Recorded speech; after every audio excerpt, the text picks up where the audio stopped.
Hello and welcome back to the channel. This is Eye on Zimbabwe, where we keep you informed about everything happening across the country.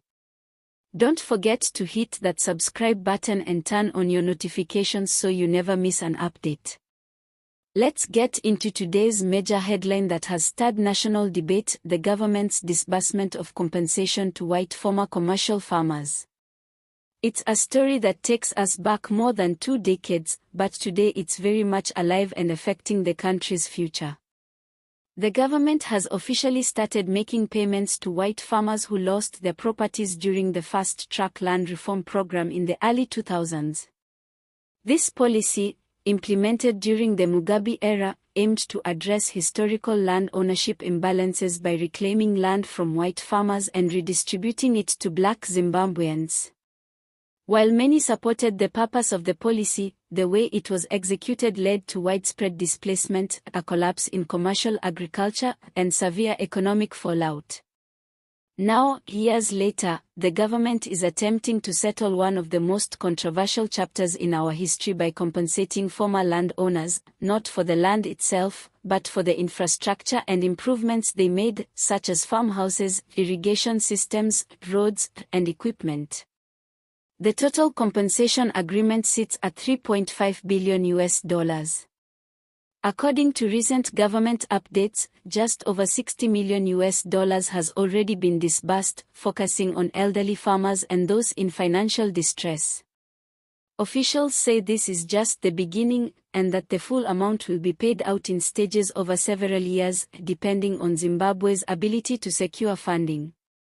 Much of that funding is expected to come from international lenders and private sources, as the country's own financial reserves remain under pressure. Still, it's a significant move, an attempt to restore confidence in Zimbabwe's commitment to property rights, attract foreign investment, and rebuild relationships with global institutions that had distanced themselves following the land seizures. However, this step hasn't come without controversy. Many Zimbabweans are questioning whether the country can afford this payout while hospitals lack medication, civil servants struggle with wages, and inflation continues to rise.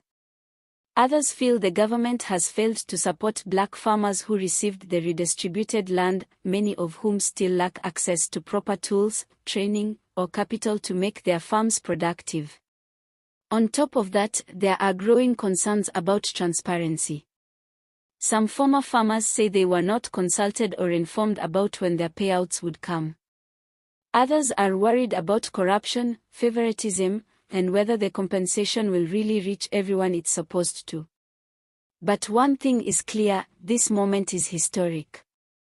Zimbabwe is attempting to correct a policy that, while rooted in the desire for justice, was implemented in a way that damaged the economy and divided the nation. If the compensation process is handled fairly, it could begin to heal some of those old wounds and open the door to serious economic recovery. The success of this initiative will depend on honesty, fairness, and consistent follow-through. If government keeps its promises, it could restore a sense of trust and show that Zimbabwe is ready to move forward in a new way, one that balances justice, reconciliation, and economic revival. Thank you for watching. If you found this story important, don't forget to like, comment, and subscribe. See you on the next episode.